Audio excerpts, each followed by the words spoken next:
გადაცემის პირველი ნაწილის სტუმარი გახლავთ დემურ გიორხელიძე, ბატონო დემურ.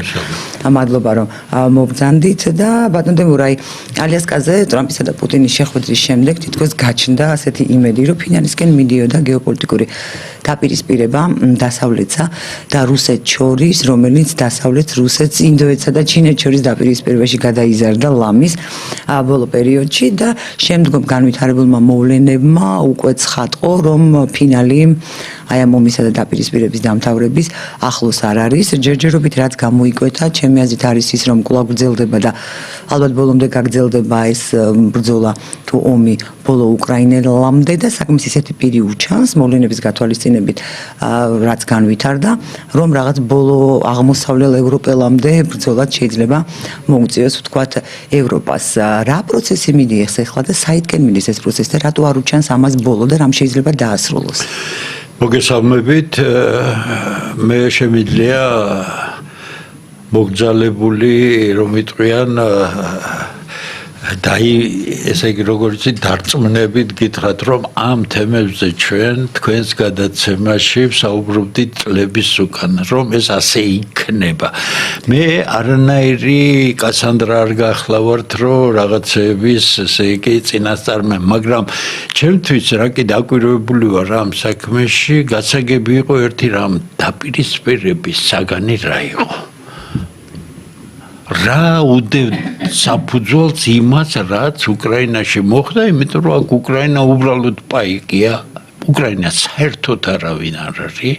უკრაინის მეშვეობით იყო გადაწყვეტილი, რომ გამოჩენილი იყო რუსების რომ იტყვიან სისუსტე, აქ ზაგრად მაგრად გაჭედილი იყო და შემდეგ უკვე ნატო და შეერთებული შტატები ავტომატურად თავზე გადაუვლიდნენ რუსებს. თემა ხო რუსეთი იყო, მისი განადგურება, თუ მისი განადგურება არ მოხდებოდა, მთავარი რაც იყო, მისი გეოპოლიტიკური ამბიციები უნდა გამქრალიყო, დასუსტებული რუსეთი კონტროლქვეშ უნდა მოქცეულიყო, თუ მისი დაშლა ვერ მოხერხდებოდა, რაც იყო 90-იანებში, გაიდარ ელცინის ხელისუფლება, ამაზე საშინელი, ესე იგი მარიონეტული ხელისუფლება რუსებს არ ყავდა, თუმცა 300 წელია იგი თავიდან ბოლომდე რუსეთი იყო ევროპის ხმა და რომანოვები არანაირი რუსები არ იყვნენ, მთელი 300 წლიანი დინასტია უბრალოდ რუსები არ იყვნენ. არ გამოვიდა ეს საქმე, არ გამოვიდოდა, კი იცით, რამხელა შეტევები იყო, ახლა ვიცი, ხან პორტარტურის შპიონი ვიყავი, ხან რა, იმიტომ მე პროფესიულად ვუყურებ ამ საქმეს, მე რუსეთს თუ ავხწერ მის რეალობაში, იმიტომ რუსეთი არის მოცემულობა. რუსეთი არ არის არჩევანის საგანი, ჩვენ რუსეთი არ უნდა ავირჩიოთ, არც ევროპა არ უნდა ავირჩიოთ, ჩვენ ავირჩიოთ ჩვენი ქვეყანა, სახელმწიფოდ ქცეული და ეს მოცემულობაა და მათში უნდა ვიცხოვროთ ცხოვრება, ჩვენ ჯერ ეს ვერ ვისწავლეთ. ესე იგი არ გამოვიდა, მაგრამ თავარი რაც ხდება და მე ძალიან ინტენსიურად ვაკვირდები ამერიკულ გონებრივ ცენტრებში რა იწერება, მედია ნაკლებად, იმიტომ რომ ახლა New York Times-ი და Washington Post-ით ვერ შეაფასებ, იმიტომ მათ გამოკვეთილი პოზიციები აქვს, ისინი რჩებიან ნეოლიბერალური გლობალისტური ელიტების მთავარ რუპორებად. მაგრამ არის ერთი რამ, რომელიც სტრატეგიულად მნიშვნელოვანია რუსეთ-ამერიკის ურთიერთობაში. ალიასკაზე ორი პრეზიდენტი ერთმანეთს დაელაპარაკა, მათ ჰქონდათ პირისპირ შეხვედრაც, ძალიან მოკლე ხნით, მაგრამ 10 წუთი რატომ არის მოკლე პერიოდი? რაღაცა შეიძლება შეთანხმდე, ან ვერ შეთანხმდე. ფაქტობრივად ინფორმაცია გაიცვალა სრულად და შემდეგ უკვე ისეთმა ანალიტიკოსმა, როგორიც არის ლარი ჯონსონი, რომელიც 20 წელი ცენტრალური სადაზვერვო სამმართველოს ანალიტიკოსი იყო და ამერიკის პრეზიდენტის მაგიდაზე დებდა მსოფლიო ანალიზს ყოველდღიურად. როგორ შეიძლება ეს კაცი იყოს ყოფილი. როგორ შეიძლება ანალიტიკოსი იყოს ყოფილი? ის აკეთებს ამას, მას დიდი ფუნქცია აქვს, ისევე როგორც მაგრეგორს, ისევე როგორც ხვეებს, მათ აქვს დიდი ფუნქცია, იმიტომ ისინი სისტემის გარეთ უმაღლესი დონის პროფესიონალებია და ამბობენ იმას, რაც ამერიკის ინტერესებს აბალანსებს ქვეყნის შიგნით, იმიტომ რომ ქვეყნის შიგნით არის საშინელი დაპირისპირება. თუ ცოტა ხნის წინ ვინმე წარმოიდგენდა იმას, რომ შეერთებული შტატების პრეზიდენტი იწყებდა მემარცხენეების წინააღმდეგ, ფაქტობრივად ომს იწყებს.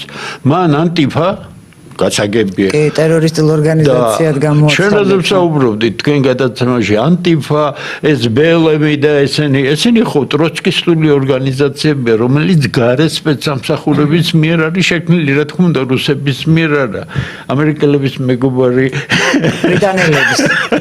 ხო და დღეს ის აცხადებს ტერორისტულ ორგანიზაციად, იგი აცხადებს შეტევას ყველა მემარცხენე ძალებზე.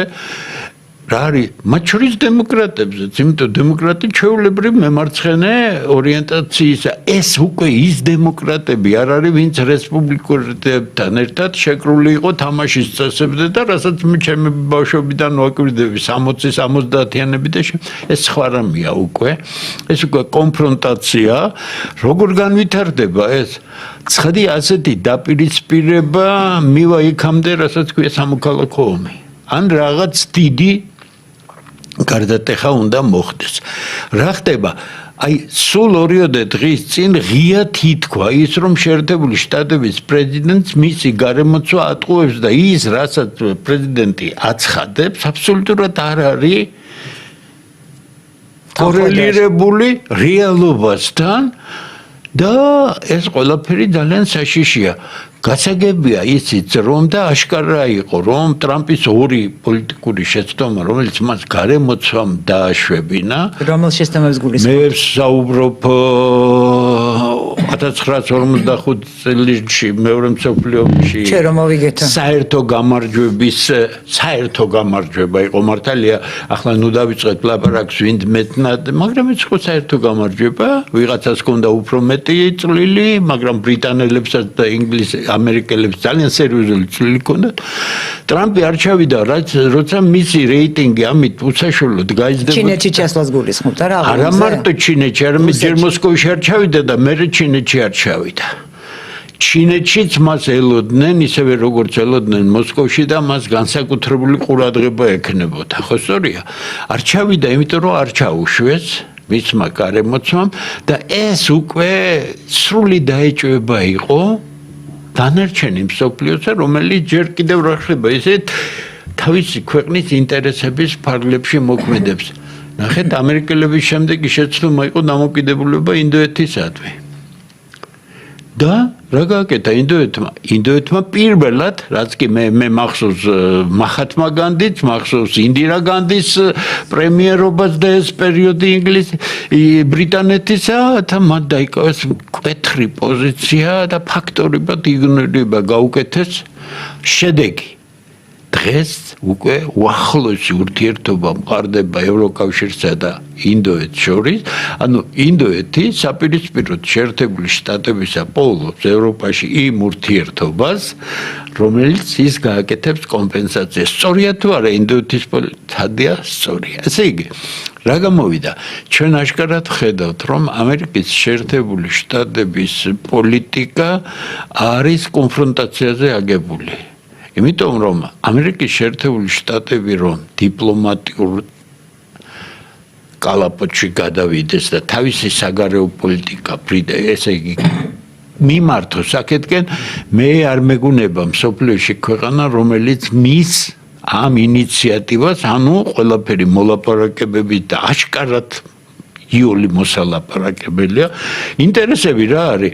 ინტერესებისთვის არის ყველაფერი ბრძოლა და ინტერესები დაბალანსდება. ცოტა შენ დათმობ, ცოტა მე დათმობ, ორივესთვის სასარგებლო იქნება, სხვანაირად არ არსებობს, არ მიდიან ამაზე, მიდიან ბოლომდე. ისრაელისადმი დამოკიდებულება შეერთებული შტატებისა ვნებს შეერთებულ შტატებს პირველ რიგში, იმიტომ რომ ევროპამ დაიკავა სულ სხვა პოზიცია. ამ დღეებში ბრიტანეთი ცნობს პალესტინის სახელმწიფოს. გასაგებია, ბრიტანელებზე უკეთესად არავინ იცის ეს სამყარო.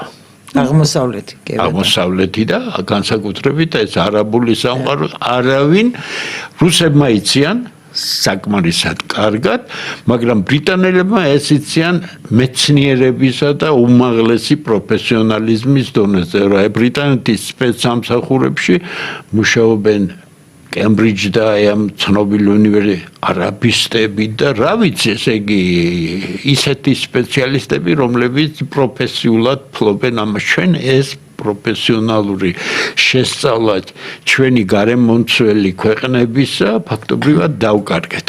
ესე იგი რა გამოვიდა? კონფრონტაციამ ვერ გაამართლა, ნახეთ, გამოცხადდა, რომ რუსეთი არის მსოფლიოში მეოთხე ეკონომიკა. 3.5 წლის წინ რუსეთი იყო კორუფციაში ჩაფლული, კრიმინალში ჩაფლული, ხო სწორია? მოშლილი ფაქტობრივად ქვეყანა და როგორც კი 24 თებერვალს დაიწყო ცნობილი უკრაინული მოვლენები, მე ვთქვი, აქედან რუსეთი გამოვა ძალიან ძლიერად და ძეგლი დაუდგან მოსკოვში ამერიკელებს და ყველა რუსი მივიდა და გახსოვთ, ხო რა ამბავია და ესე იგი რამის ესე იგი, მაგრამ მე ვიცი რუსების ფსიქოლოგია ამ ხალხს ჩვეულებრივად თუ კარგად არის საქმე, რუსიც ისეთივე ბეზალაბერნია, რო იტყვიან, მოხშვებულია, კარგი ცხოვრება უყვარს, კეიფი უყვარს, ის უყვარს. ვის არ უყვარს, ხო? მაგრამ ამ ხალხს თუ გაუჭირვებ შენ და შეუქმნი ყოფნა არ ყოფნის საკითხს, შენ უკვე სულ სხვა რუსეთს ნახულობ და მსოფლიო ნახა ეს სხვა რუსეთი, ღიად ვამბობდი, არანაირი შანსი დასავლეთ უკრაინაში გამარჯვების არ აქვს თქო და დღეს უკვე უკრაინაში დასავლეთი არის უსაშველოდ დამარცხებული. უსაშველოდ თავს თუ მოვიტყუებთ იდეოლოგიურ ჩარჩოებში, არიქა ეს არა, რეალობა ასეთია. ნახეთ, რატომ გაგრძელდება და ესკალაცია არ მოხდება. ნახეთ, რუსები ესკალაციას არ მოახდენენ უკრაინაში. სხვათა შორის ბატონო, რა რო ამბობენ, რომ ნელა მიიწევს წინ, აქ ჩნდება, მას შეუძლია გამოიყენოს ავიაცია და ძალიან სწრაფად წაიწევს წინ. ფაქტია, რომ მას რაღაცაში მისთვის ხელსაყრელი ეს ნელა წაწევა. მე ამ სფეროში მუშაობდი, არა ვარ პოეტი, მწერალი, თუმცა უზარმაზარ პატივს ვცემ ამ ხალხს, მე ვიცი რა არის, მე მაშინ ვთქვი, რომ ნახეთ, სწორად არ გაიგეთ, მე ვთქვი, უკრაინის განადგურება სჭირდება 2-3 საათი. რეალურად. თუ მსოფლიოს განადგურებას დათვლილია ჭირდება 89 წუთი. ამიხსენით უკრაინა ვის დაკარგვია, როგორც სახელმწიფო, როგორც ძალა, მე ვთქვი სჭირდება, მაგრამ არ ვიტყვამთ, რომ ეს 2 საათში მოხდება, არ მოხდება, იმიტომ რომ რუსეთი ვერ გააკეთებს უკრაინაში იმ საომარ მოქმედებებს, რომელსაც იგი გაუკეთებს აუცილებლად თუ შეჯახება მოხდა ევროპის ქვეყნაში. უბრალოდ, იმიტომ რომ უკრაინა და რუსეთი და უკრაინა სად იყოფოდა, მანახეთ რომელ ეტაპზე იყოფოდა, ან ეს ხალხი როდის იყოფოდა, ვერ გააკეთებს, იმიტომ რომ მილიონობით თავისი ადამიანი დაეკა. ამიტომ ჩვენ ისიც კი არ განვსაზღვრეთ სწორად, რომ რატომ ხდება ის, რაც ხდება უკრაინაში. რა ვერ მოიგო, მაგრამ მოგება არ იყო ტერიტორიაზე.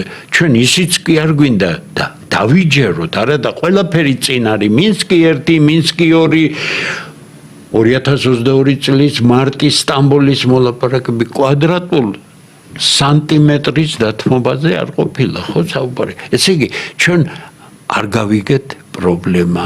რა კი ასია, ნახეთ, დღეს რა გამოცხადდა, ტრამპმა მოიწონა ის სქემა და უკრაინას ახლა მიეწოდება როგორც პატრიოტი სისტემა, ისე მიეწოდება ჰაიმარსები, ოღონდ ფულს გადაიხდიან ევროპაში. ცხადია, ომი გაგრძელდება. ბატონო, რეკლამის გამო უკაცრავად მცირე ხნით უნდა შევწყვიტოთ და განვაგრძელოთ შემდეგ საუბარი, ჩვენ მალე დავბრუნდებით და გველოდეთ. ჩვენ დავბრუნდით ეთერში, განვაგრძელებთ საუბარს ჩვენ სტუმართან, დემურ გიორხელაძესთან ერთად. ბატონო დემურ, აი თქვენ აბრძანეთ სანამ სარეკლამო ჭრა დაიწყებოდა, რომ ომი გაგრძელდება, ხოლო მანამდე თქვით, რომ აი ინდოეთთან ევროპა, ევროკავშირი და დავსვამ კითხვას თუ შეიძლება. ერთი პატარა მომენტი და შემდეგ გადავიდეთ, იმიტომ რომ ეს დაპირისპირებები ყველაფერი სამხრეთ კავკასიაზე. დავასრულებ. მნიშვნელოვანი არის, რომ მაშინ ამერიკისთვის, იმიტომ რომ მან მოგება ნახო სიტუაციიდან, გნებავთ სამხედრო, გნებავთ პოლიტიკური და ეკონომიკური, რომ რომ გაწყდეს ეს კავშირი ევროკავშირსა და აღმოსავლეთ შორის. დაგვირდით ევროპაში საომარ რიტორიკას. არადა ჩვენ ამის შესახებ ვისაუბრეთ მაშინ, როდესაც გამოკვეთილი ეს არ იყო. დღეს ღია ტექსტით არის საუბარი და ყველაფერი ამას ფაქტობრივად ცეცხლს უკიდებს, რომ არ ჩაქრეს შეერთებული შტატები. გასაგებია. თავარი რა არის? შეერთებული შტატები რჩება მსოფლიოში ჯერჯერობით ერთ-ერთ ყველაზე ძლიერ სახელმწიფოდ, თუ თვითონ არ დაანგრევენ თავის თავს შიგნიდან, მაგრამ მისი ინტერესები იმდენად არის კონფრონტაციაზე აგებული, რომ რაკი სამხრეთ კავკასია რჩება ინტერესების ერთ-ერთ მნიშვნელოვან სფეროდ, უკრაინის კონფლიქტში რუსების მოდი ასე ვთქვათ, დამუხრუჭება, რომელიც ჯერ არ გამოდის, მაგრამ კიდია რესურსი ევროკავშირისა და ნატოს მეშვეობით ხოსორია. აქ კი სამხრეთ კავკასიაში გაცილებით გართულდა მდგომარეობა და მე ვერცეთ წინადადებაში ვერ დავინახე საქართველოს ხელისუფლებიდან, რომ ისინი ამ სიტუაციას ფლობენ ან ანალიზებენ. ნახეთ, დავაკვირდეთ სრულიად ახალი სიახლე, რომელიც სომხეთის ირგვლივ ტრიალებს. ჩინეთმა დაამყარა სომხეთთან სტრატეგიული ურთიერთობა. ანუ ჩინეთს ეხლა სტრატეგიული ურთიერთობა აქვს სამივე სამხრეთ კავკასიურ ქვეყანასთან. მაგრამ ჩინეთი რისი ჩინეთია და რისი რომ იტყვიან ცოტა უფრო გრძელვადიანი მოთამაშე, რომ მარტო განახორციელოს თავისი ეს სტრატეგია მით უმეტეს დაპირისპირებულ მხარეში. მან შესანიშნავად იცით, აქ არის შეერთებული შტატების ინტერესი, ძალიან სერიოზული რუსების ინტერესი და თურქების ინტერესი. გასაგებია, თურქეთი მარტო არ არის, ბრიტანელები არიან მის უკან. და ესე იგი ჩინელებმა შეიწყვიტეს, ყოველთვის მიკვირდა, რატომ საიდან პაკისტანი სამხრეთ კავკასიაში. ფაქტობრივად პაკისტანი შეწყვილებული ყავს ჩინეთს და პაკისტანის მეშვეობით აკეთებს სამხრეთ კავკასიაში იგი სერიოზულად ერეოდა სომხეთ აზერბაიჯანის ომში. აზერბაიჯანის მხარეს. როგორ რანაირად პაკისტანის მეშვეობით ის ცდილობს ინდოეთ ირანის ინტერესები დაბლოკოს სამხრეთ კავკასიაში. ნახეთ, თავარი ჩვენ მარტო ჩინეთთან რაღაც სტრატეგიული დამამყარეთო და მოდით, არა ჩვენ უნდა კარგად უნდა გვესმოდეს რა დიდი წინააღმდეგობაა კავკასიაში. ნახეთ, ამერიკელები, რუსები, ინდოეთ ირანი, რომელიც რუსებთან ერთად მოქმედებენ, ჩინეთ პაკისტანი, რომელიც ამად გასანეიტრალებლად არის, რა თქმა უნდა, რუსებთან თანამშრომლობენ, მაგრამ ინტერესები არსად არ წასულა. თუ მე შევძლებ თქვენთან მეგობრობ, მაგრამ ჩემ ინტერესებს უფრო წინ წავწევ, ვიდრე თქვენი ინტერესებია, ეს ყველაფერი აბსოლუტური ნორმაა პოლიტიკისთვის. ესე იგი, ამ ბოლო პერიოდში პაკისტანმა დაამყარა დიპლომატიური ურთიერთობა სომხეთთან. სრულიად კოლოსალური შემოტრიალება სიტუაციისა, ზანგეზური რეფანიო, რომელიც საქართველოში, დილეტანტიზმის დონეზეც კი, ესე იგი, აღფრთოვანების საგანი გახდა, არადა როგორ შეიძლება ერთი რეგიონალური მოთამაშისთვის მთავარი მიზანი თურქეთისთვის ზანგეზურის კორიდორი, რომელიც მას აძლევს სერიოზული გავლენების და პანთურქიზმის იდეის განხორციელებას შუა ამიერკავკასიაში გატარებული იქნას ინდოეთ ირანისა და თუ გნებავთ ჩინეთ, აი აქ ორივე მხარე და მათ შორის რუსები აბსოლუტურად სოლიდარები არიან. რუსებმა სერიოზულად გააძლიერეს გიუმრის ბაზა, ცხადია ეს არ მომხდარა სომხეთის ხელისუფლების გარეშე. ამ ვითარებაში რაზეა მთავარი ბრძოლა? დემოკრატიაზე თუ LGBT თავისუფლება რო კონდეს საქართველოს და სამხრეთ კავკასიას და რუსთაველზე ჩვენ ამ გეი აღლუმებს ესე იგი როგორც ევროპული ორიენტაციის ხალხი ვართ ხო სწორია შინ ევროპაში მივდივართ ხო რადონის კრეტინიზმია რადონის გამოთაყვანება როდესაც ჩვენ კარგად არ გვესმის ბრძოლა მიდის ტრასებზე კონტროლისათვის ეს არის ფუნდამენტალური მნიშვნელობის რომელიც სამხრეთ კავკასიაზე როგორც მსოფლიო პოლიტიკის ეპიცენტრზე უახლოესი 30-40 წელი დავა მიდის სამივე ჩინელები ასე ძლიერად არ იყვნენ ჩართული სამხრეთ კავკასიაში ამიტომ ჩინური ზეწოლა საქართველოზე იქნება სერიოზული რუსული ზეწოლა არის ამერიკული ზეწოლა არის ხო სწორია ეხლა თურქეთმაც დაიწყო თურქეთმა დაიწყო იმიტომ რომ ბრიტანელების სხვა იარაღი არ აქვს ამ შემთხვევაში გარდა თურქეთისა რომ ისე გააკეთოს რომ მისი მთავარი მიზანი ახლო აღმოსავლეთზე სერიოზული კონტროლი ბრიტანელების კოლონია ყველაფერი ნახეთ კატარი უზარმაზარი სიმდიდრის ქვეყანაა მაგრამ მენტალურად არის მონა როგორც იყო დამონებული ბრიტანული იმპერიის გამო კატარი კოლონია იყო ნებისმიერი სხვა კოლონია იყო ჩვენ მათთან შედარებით კოლოსალური უპირატესობა გვაქვს უბრალოდ ჩვენ ქვეყანას ვერ ვალაგებთ იმიტომ რომ საკმაოდ ჭკუა არ ყოფნის თუმცა აქედან გამოვალთ ჩვენ აუცილებლად ჩვენ არასდროს კოლონია არ ყოფილვართ ჩვენ არასდროს კოლონიური წნეხი ქართულ სახელმწიფოს არასდროს მართალია დამყრობილი ვიყავით სადაც ვიყავით იმ ქვეყნის შემადგენელი ნაწილი და გავლენა გქონდა იმ ქვეყნის მართალ და გავლენა გქონდა ყველგან კი ბატონო ოსმალეთშიც რომის იმპერიიდან დაწყებული თეირანშიც ისპაჰანში უფრო სწორად პეტერბურგში ხო იყო ხო ესე იგი ჩვენი მთავარი პრობლემა არის ეხლა არ დაუშვათ აქ ის რაც ქვეყანაში დესტაბილიზაციის მთავარი წყარო არის ეს დაპირისპირება საქართველოში არ არის წმინდა შიგა პოლიტიკური პროცესი ეხლა ჩვენ თუ დავიჩუნგებთ დავიტყვით რომ აი ოცნება ებრძვის ნაციონალურ მოძრაობას და ეს შიგა პროცესია არა როგორ შეიძლება ერთი მხრივ აფინანსებდე პოლიტიკურ ძალებს და მაგრამ ეს კონფრონტაცია შენ გჭირდება ხელისუფლებაში შესანარჩუნებლად, იმიტომ რომ ამაზე იდეალურ ოპოზიციას იმისთვის რომ დარჩე ხელისუფლებაში და ფაქტობრივად შედეგი გქონდეს უარყოფითი, ნახეთ,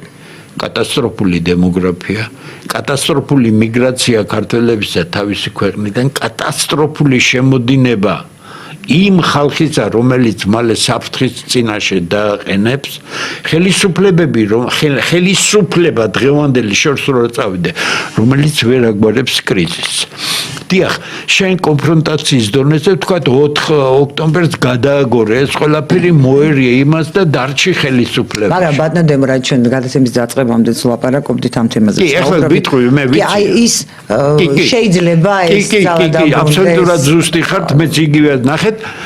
შეიძლება დარჩე ხელისუფლებაში, ხო? მაგრამ გააკეთო კიდეც, კი ბატონო, მაგრამ გეთანხმო. კრიზისი ხო ვერ კრიზისის საფუძველს შენ შეუთანხმებლობას ამ გეოპოლიტიკურ პროცესში, იმიტომ რომ გავგებარი პოზიცია გაქვს და გინდა რამდენიმე სკამზე ისდე ერთდროულად კრიზისი არ ამას დღეს მოერევი და ხვალ ისევე დაფინანსდებიან ისევე ცხადია თქვენ აბსოლუტურად სწორი ხართ მეც იგივე იმ ოპოზიციის აღორძინება და ხელისუფლებაში მოსვლა ასეთი სრული კატასტროფაა ხო სწორია ესე იგი საუბარი იმაზე რომ დღევანდელი პოლიტიკური ავანსცენის დონეზე ხელისუფლება ოპოზიციის ნახეთ როგორია ყველაფერი გაკრიფეს და იტოვეს თავისი თავი ხო სწორია დონეზე იმედად ყოფნა რომ კრიზისი დაძლეული იქნება არ მოხდება კრიზისი დაიძლევოს უნდა სხვა გზით და ეს არის საღი ქართული ძალების აკრება ერთ ყოველგვარი პარტიების გარეშე ამ ეტაპზე ის რაც ჩვენ გავახმიანეთ რამდენიმე კაცმა და ამ მიმართულებით მივდივართ ქართულთა გაერთიანება დიდი გაერთიანება ეს არის აქტიური საღი ადამიანები, რომლებიც არ პარტია არ არის, პარტია, საერთოდ კაცებს პარტია არ ჭირდებათ. პარტია ინსტრუმენტია მარტო თავის დროს. ეს არის ძალის ჩვენება ამ პოლიტიკური სპექტრისათვის, ხელისუფლებისთვის და ოპოზიციის, რომ ეს ქვეყანა მათი სათარეშო არ არის. კიდე გეუბნებით, აი არსად არ გავბივარ, არასდროს არ გავქცეულ ვარ პასუხისმგებლობა, სანამ რაიმეს ვიტყვი, საათობით მიფიქრი ამაზე. 4 ოქტომბერს თუ ოცნება, რომელიც კრიზისშია, ის არალეგიტიმური ხელისუფლებაა, თუმცა მას ლეგიტიმაცია არ ყოფნის, ის ზის არ ყოფნის, იმიტომ რომ არჩევნები არ იქნა აღიარებული, ამ გზით, იმ გზით რა მნიშვნელობა აქვს მარტო ზის. მაგრამ არჩევნები არ იქნა აღიარებული, ხა ევროკავშირმა ძალიან კაფიოდ თქვა, რომ თუ არ მოვა ის ძალა, რომელიც ჩვენ გვინდა, არც ერთ არჩევნებს არ ვაღიარებთ. ევროკავშირზე არა ვართ ჩვენ დამოკიდებული. ჩვენ არა ვართ ევროკავშირზე, ჩვენ არც რუსეთზე არა ვართ დამოკიდებული, ჩვენ ვართ. მაშინ რაში გჭირდება მათი ცნობა? მათი ორგანიზაციების ცნობა. არა, შიგნით შენ ვერ მიაღწე იმას, რომ მე მაინტერესებს არა ევროკავშირის ცნობა, მე მაინტერესებს თამაში მონაწილე პოლიტიკური პარტიების ცნობა დაავალეს. ესე იგი, აგენტები არიან, ხო? დიახ, მეხუთე კოლონაა, მაგრამ 12 წელი ვინ კვება ეს მეხუთე კოლონა? 12 წელი, აი ახლა მე ვეკითხები ხან. თუმცა მე პოლიტიკური ძალა ვარ, რატო არ უნდა ვკვებო ისეთი სიტყვაზე ვარ, აი რატო არ უნდა ვკვებო, ვთქვათ ისეთი პოლიტიკური ძალა, რომელიც საშუალებას მომცემს მე რომ შევინარჩუნო ხელისუფლება. ეს ყველგან ასე ხდება, ხო ეს ხდება ევროკავშირში, ამერიკის შეერთებულ შტატებში, რა თქმა უნდა. ნახეთ, ჩვენი სერიოზული ტრაგედია რა არის? ახლა მე მათემატიკურ ტერმინს გამოვიყენებ. როდესაც ხელისუფლების შესანარჩუნებლად აუცილებელი და საკმარისი პირობაა, რომ ყავდეს ასეთი ოპონენტი, ეს არის მინიმალური წინააღმდეგობის გზით სიარული და ხელისუფლება მეც არ ყოფნის მეტი პროფესიული და პოლიტიკური პროფესიონალობა და ადგა ეს ოპოზიცია გახადა თავისი მოწინააღმდეგე და სრულიად საკმარისია ყავდეს ასეთი ოპოზიცია და იყო ხელისუფლებაში, მაგრამ იყო სულ ამ დაპირისპირებაში. ამ დაპირისპირებას მაშინ ესე გკითხავთ. ბადრე, ამ დაპირისპირებას რა მოსპობს? ვერც ვერაფერი. აი ხა ჩვენ მე მახსოვს როცა ფაშინიანი წლების წინათ თქვენ არ გითქვამთ, მაგრამ ნუ პოლიტიკურ ანალიტიკურ წრეზე ვამბობ. როცა ფაშინიანი მოვიდა როგორი აღთოვანებული იყვნენ ჩვენთან, რომ აი სომხეთი ახლა აღორძინდება ასე შემდეგ. შემდეგ აი ალიევმა როდესაც აი ომში სომხეთთან თუ მთიან ყარაბაღთან გაიმარჯვა, რომ აი ალიევ და საბოლოო ჯამში აღმოჩნდა რომ ალიევის და ფაშინიანის მხოლოდ პაიკები არიან. ანუ შიგნით კრიზისი როგორ უნდა დაძლე, როცა გარეთ, მე იმიტომ ვაკეთებ ხოლმე აქცენტს გარეთ მიმდინარე პროცესებზე, ვინაიდან გარეთ მიმდინარე პროცესები განსაზღვრავს, ჩვენ ახლა სულოსოლომონ ბრძენები დავსხდეთ, აქ და ვიყოთ საქართველოში, ხო? იქ გარეთ როგორც დაალაგდება სიტუაცია, იმ კონფიგურაციაში ჩაეწერება საქართველო. თქვენ აღნიშნეთ ახლა რომ მიდის აი ეს ინდოეთი, ირანი, რუსეთი და პაკისტანი, ჩინეთი, ისინი ერთმანეთის კონკურენტები არიან და სამხრეთ კავკასია რატომ მნიშვნელოვანი? ზანგეზური იკეტება ირანს, რჩება მხოლოდ აზერბაიჯანი, ერთადერთ გზად, ხო, ირანამდე და ინდოეთამდე. კი ბატონო, რაც არ მოხდება და აი ეს სანამ არ არის გარკვეული. ხა ჩვენ კრიზისი როგორ უნდა გადავწყვიტოთ ქვეყნის შიგნით? არის ერთი ფუნდამენტალური რამ, რომელიც ზეც მე ყოველთვის ვაკეთებ აი პედალირებას რომ იტყვიან. ამ სიტუაციაში, როდესაც შენი ხანგრძლივი ისტორიის მანძილზე პირველად მოიქეცი მსოფლიო პოლიტიკის ეპიცენტრში. არადა საქართველოს 700-წლოვანი ისტორია არის გეოპოლიტიკური უმეცრების კლასიკური ნიშანი. ჩვენ ამ 700 წლის განმავლობაში არა მარტო იმპერიაში გადასაზრდელი სახელმწიფოს დემონტაჟი გაგვიკეთეს, არამედ მერეც გვარიანად ხოცეს და ჟლეტეს, იმიტომ რომ ჩვენ ყოველთვის პოლიტიკურ შეცდომებს ვუშვებდით. ეს ცალკე თემაა, რომელიც ოფიციალურ ისტორიოგრაფიაში ცხაპრებით არის გალამაზებული და ჩვენ დღეს სახელმწიფო გვაქვს და სახელმწიფო მენტალობა არ გაგვაჩნია. ეს სახელმწიფო გაჩნდა და მან უნდა იარსებოს იმ გარემოში, რა გარემოშიც ის არსებობს. ახლო გარემოში, შორ გარემოში რა შუაშია.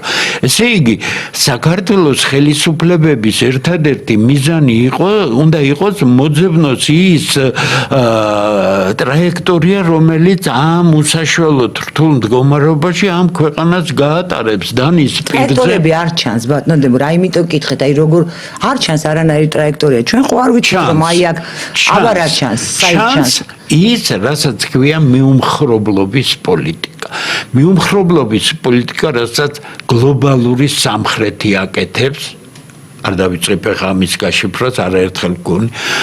აი როგორ აკეთებს, როცა ბრიქსშია, თქვათ ბრაზილია. როგორ აკეთებს? აკეთებს? ბრაზილია ბრიქსშია, ადგა და ბრაზილიის სააკაშვილი 27 წელი ჩააჯინა ციხეში, იმიტომ რომ დაუშვა. ამ ხარეა უკვე. ხო? მაგას ამბობ. მაგრამ ის თავისი ქვეყნის ფარგლებში მოქმედებს. ინდოეთი არის ბრიქსის წევრი და ევროპასთან სტრატეგიულ ურთიერთობებს ამყარებს. აი ეს არის ის პოლიტიკა, რომელიც ქართული ფსიქოლოგიისთვის არის მიუღებელი. ჩვენ მხარე უნდა ვიყოთ. აბა რუსეთი გინდა? რუსეთი რატომ უნდა? არა, მე არ ვამბობ მხარე უნდა. ევროპა მინდა, ევროპა რატომ უნდა მინდოდეს? ვერ გავიგეთ დღევანდელი ევროპას რა აქვს კავშირი კლასიკურ ევროპასთან. მე მინდა ჩემი ქართული სახელმწიფო. ესე იგი ჩვენ არა ლავირებას შვიდასწორილ ლავირებდით ჩვენ და თავპირი დაგვამწვრის. ეს არის სიგლახის ნიშანი. ლავირება პოლიტიკაში საჭირო ავტორიტეტული ხალხი და მცირე ქვეყნის მასშტაბი სულაც არ ნიშნავს, რომ არაავტორიტეტული იქნება მისი თუ მისი ლიდერი პიროვნულად არის ავტორიტეტული ადამიანი, გასაგებია რომ დღევანდელი ხელისუფლება ავტორიტეტული ვერ იქნება უბრალო მიზეზის გამო. ამ ხელისუფლებას ყავს ხელისუფალი თავის ქვეყანაში. მაშინ თქვათ, ვინ იქნება ავტორიტეტული? ჩანს ესეთი ფიგურები, რომლებიც იქნებიან ავტორიტეტული ქვეყნის შიგნით და ასევე ქვეყნის გარეთ. ძალიან მარტივად შემიძლია გითხრათ, ძალიან მარტივად ეს პროცესი დაწყებულია. ეს ქართველთა ერთობა აუცილებლად შედგება და მე შემიძლია გარანტირებულად გითხრათ, რომ ჩვენ ვნახავთ ათობით შესანიშნავ ადამიანს, რომელიც გამოდგება პარლამენტისთვისაც, სამთავრობოსაც, ნორმალური, რატო იცით? თუ ჩვენ ამ პოლიტიკას გავაგრძელებთ, ქართველები დაკარგავენ ქართულ სახელმწიფოს. მე მესმის საქართველოში განწყობები, რომ ვიღაცას უნდა რუსეთთან ურთიერთობის დამყარება. ეს ბუნებრივია, ვიღაცას ევროპასთან, ვიღაც ამერიკასთან, ვიღაც ჩინეთთან. მე ერთ-ერთ კითხვაში მკითხეს, რომ აი თქვენ როცა ლაპარაკობთო ევროპაზე და ყოველთვის იმ პრობლემებს უსვამთო. მე რუსეთის პრობლემებზე რომ მაქვს ნასაუბრები, ისე უნდა ელიტები მაქვს აღწერილი მდგომარეობა, მაგრამ რა არის, იცით? თქვენ მე ვერ მანახებთ ერთ ჯგუფს საქართველოში, რომელიც ამბობს, რომ საქართველო უნდა შეუერთდეს რუსეთს. თქვენ ვერ მანახებთ საქართველოს კონსტიტუციას, სადაც წერია, რომ საქართველო უნდა იყოს რუსეთის შემადგენლობაში. მაგრამ მე საპირისპირო მიწერია. აი ფუნდამენტალური სხვაობა რა არის? ჩემთვის ნებისმიერი ამ მიმართულებით ამ ტიპის მოძრაობა არის ამ სახელმწიფოს დასასრული. ესე იგი, ჩვენი ამიტომ ვამბობ მე, ნახეთ, მეუბნებიან ძალიან ამბიციური კი არა ვარ. უბრალოდ როცა ამას პროფესიულად კიდებ ხელს და აძლევ შენ თავს უფლებას ისაუბრო, მე ვამბობ ღია ტექსტით. ასეც მოხდება ეს ანდა დავკარგოთ. დღევანდელობა არის გარდატეხის წერტილი. 7-სლოვანი ტრაექტორია საქართველოს განვითარებისა დღეს უნდა წავიდეს სხვა მიმართულებით, რომ ეს ფანტასტიკური ქვეყანა ხასოსვამ საოცარი კულტურა, ქართული კულტურა, საოცარი კულტურა, ქართველები ივიწყებენ მას, რომ საოცარი კულტურა, ჩვენი ენა ასევე საოცრება, ხალხი ზნეკეთილი ხალხი, რომელიც დამცირებულ შეურაცხყოფილია ბოლო 35 წელია, ხო? აქ თუ არ მოიძებნა ის პოტენციალი, რა არის ჩვენი საყრდენი? ჩვენი საყრდენი არის ჩვენი დიახ, მაგრამ ეს ადამიანები არიან მატარებელი იმ ქართული კულტურის. ის კულტურა კარნახობს, რატომ? ქართული კულტურა არის უნიკალური მონაცემთა ბაზა, რომელსაც საუკუნეები უზარმაზარ იმ დროის ცივილიზაციისთან შეხებაში, ნახეთ რა გენიალურად ჰქონდათ შინაგანი, ესე იგი, იმპულსები. ბარიერებით ჩააყენეს, ყველაფერი საუკეთესო აიღეს, სპარსული გავლენაც დიდია ქართულზე, ოსმალური გავლენაც დიდია, რუსული გავლენაც დიდია, ევროპული გავლენაც დიდია. მაგრამ ეს ყველაფერი ქართულია, მოხარშული. მაგრამ ყველაფერი მოიხარშა ქართულში. ენაშიც ასეა, გრამატიკა ხეს ჩვენ იგივე რამე, იმიტომ რომ შენი კულტურა გეუბნება, რომ შენ არ შეიძლება იყო ჩაკეტილი, არ შეიძლება იყო ნუ ადგილია ისეთი, რა თქმა უნდა. დიახ, ადგილი რომ არის, ადრე რაც იყო საქართველოს ადგილი და გარკვეული დაპირისპირების საგანი იყო, დღეს საქართველოს სამხრეთ კავკასიასთან ერთად მოექცა მთელი მსოფლიოს მთავარი მოთამაშეების დაპირისპირების. ეხლა რა ვქნათ, ვინ ავირჩიოთ? რუსები ავირჩიოთ? არავინ უნდა ავირჩიოთ, ამერიკელები ავირჩიოთ. 5 წუთი დაგვრჩა და მინდა ეს თქვა, აი ესე იგი, სულ სხვა მენტა, ამიტომ ამბობ, ან გარდატეხა მოხდება და აუცილებლად მოხდება, ანდა ჩვენ სახელმწიფოს დავკარგავთ. არა, გარდატეხა რა თქმა უნდა. რა თქმა უნდა, გადატეხა უნდა მოხდეს, იმიტომ რომ ყოველ ახალ ეპოქას თავისი ახალი ისენი აქვს, რა ქვია, რეალიები უყვართ. და ეს ახალი პრინციპები, რაღაც სიახლეს გვთავაზობს და აუცილებელი არის მორგება და ქართულ კულტურას და მენტალიტეტს ეს არ უჭირს და მე იმედი მაქვს, რომ მოვერგებით. მაგრამ რაღაცას რომ მოვერგოთ, რაღაც უნდა გამოიკვეთოს და აი ნატომ თქვა, ცოდნამდე კიდევ ნატომ თქვა, რომ ჩავკეტა უკრაინის თავზე ცასო და მედვედევის საშინლად დაიმუქრა ჯოჯოხეთს. ვერ ჩაკეტა. გაგითენებთო. ეს რა არის ფსიქოლოგიური ომია? რატომ ვერ ჩაკეტავენ? ჯერ ერთი ეს იქნება პირდაპირი ნაბიჯი უშუალო კონფრონტაციისთვის. რუსები ემზადებიან ამ დაპირისპირებისთვის. გერმანელები და ნატო ემზადება უბრალოდ ნატოს დღევანდელი შესაძლებლობები ვერანაირად ვერ გაუწევს წინააღმდეგობას რუსეთს, ამიტომ მათ გადაწყვიტეს დროის მოგება და ძალის აკრება. ნახეთ? და რუსეთი არ აძლევს ამ დროს და იმიტომ შეფრინდნენ დრონები პოლონეთში. დიახ. დრონები აჩვენებს ერთ რაიმეს. ნახეთ? CNN-მაც დაწერა, New York Times-შიც დაიბეჭდა, მსოფლიოში უძლიერესი არმია თავისი შეცდომების გამო აღმოჩნდა აი მადევარის როლში, ჩამორჩა. დღევანდელი სამხედრო ტექნიკასთან დამყარებული კორპორაციები ჯერ მზად არ არიან დრონების წარმოება აითვისონ. გასაგებია აითვისებენ, პრობლემა არ არის. მეორე, ფრანგი ცნობილი გენერალი ამბობს, ამ ომში ჩვენ არ ვიცით როგორ უნდა ვიომოთ, იმიტომ რომ ეს ომი ჩვენთვის უცნობია. ყველაფერი შეიცვალა უკრაინაში. უკრაინაში რაც მოხდა, ამ ომმა რაც გამოაჩინა, არის კოლოსალური ცვლილება, რატომა მსოფლიოს ყველა წამყვანი იარაღის წარმოებელი ფირმის სპეციალისტები ზიან უკრაინაში და ყველაფერს უწვრილმანეს დეტალებში იმ ჩამოგდებული დეტალების და ასე რუსულ შეიარაღებას ყველაფერს სწავლობენ, ეს ჩვენ გამორჩენილი გვაქვს ხედველობიდან. ამან შეცვალა, მაგრამ როგორც ამერიკა ჩამორჩა ამ ხრივ, ჩამორჩა ევროპა 10-ჯერ უფრო უარესად. რატო იცით? ბუდიში და LGBT-ს რო აყვები, კაცი და თეთრსახს LGBT დროშებში გაღებავ, ვოუკიზმის ქადაგებელი იქნები და პურიტანულ ამერიკაში, რომლის ძალა სულ სხვა რამეშია, მის იმიტომ ეს დაპირისპირება დაჩაგვრას დაიწყებ. ამერიკელებს ეყოფა ძალა რომ მოერიონ ამ ყველაფერს. ევროპელებს ეყოფა თუ არა არ ვიცი, მაგრამ ევროპელები ცდილობენ უკრაინა შეინარჩუნონ, იმიტომ რომ ჯერ კიდევ 100,000-ობით ადამიანია გასაჟლეტი, დიახ, ამიტომ 2 მილიონამდე უკვე მსხვერპლია. მარტო მსხვერპლი. მკვდარი. და ამერიკის და მსოფლიო სტატისტიკას თუ ავიღებ ჩვენ, რომელსაც ისინი აწარმოებენ, ყველა ომში საუკეთესო სტატისტიკა არის იმ შემთხვევაში, თუ ერთ გარდაცვლილზე მოდის 3 დაჭრილი.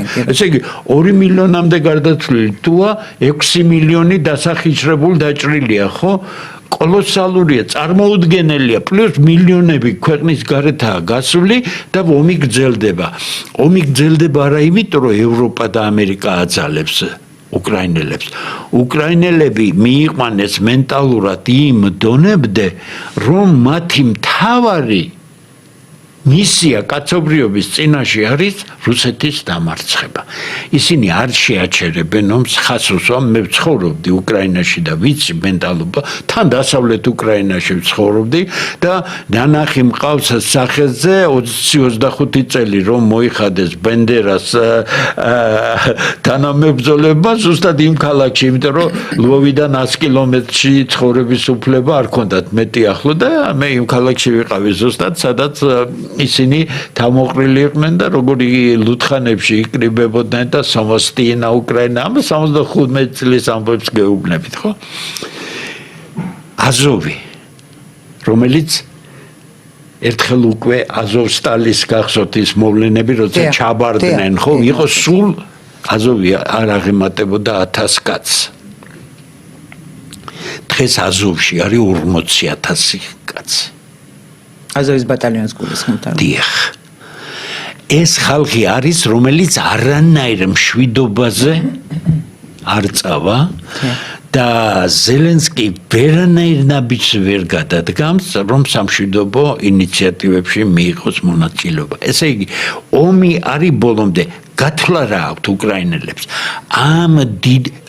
ამას არ უძახიან დიდ ომს.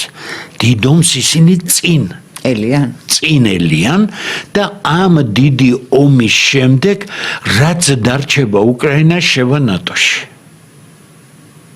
და შევა ევროკავშირში.